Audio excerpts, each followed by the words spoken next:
Gideklarar nga walay klase sa tanang level sa public ug private school sa tibuok probinsya sa syudad sa Sugbo karong adlaw human sa kusog nga uwan nga dala sa bagyong si Mario. Gisuspenso ni Cebu Governor Hilario David III ang klase sa tanang level sa public ug private school sa probinsya sa Sugbo.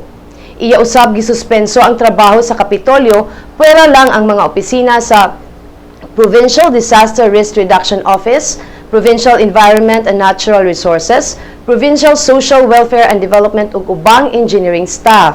Gisuspenso usab ang klase sa tanang level sa public and private school sa syudad sa Cebu, Mandaue, samtang Cebu and Lapu-Lapu City, samtang taman lang sa high school sa Mandaue City.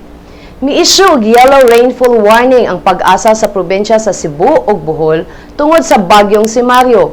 Ang uwan nga dala ni Mario miresulta sa pagbaha og landslide sa nagkalanlaing lugar. Daghang mga trabahante ang natanggong tungod sa baha karong buntag. Mao nga mi-dispatch ang Cebu City Hall sa ilang mga kausyong buses aron sa pagkuha sa mga na-stranded nga mga pasahero. Si Talisay City Public Information Officer Vinci Monterde mitaho usab nga usa ka landslide didto sa Manipis. Mi-order na si Talisay City Mayor Johnny De Los Reyes sa mga residente nga duol og mga landslide-prone areas sa pagbakwit. Aduna usay boulder nga nahulog sa dalan dito sa Cebu Trans-Central Highway duol sa boundary sa lungsod sa Balamban ug Cebu. Usa lang ka lane ang pwedeng maagian sa pagkakaron.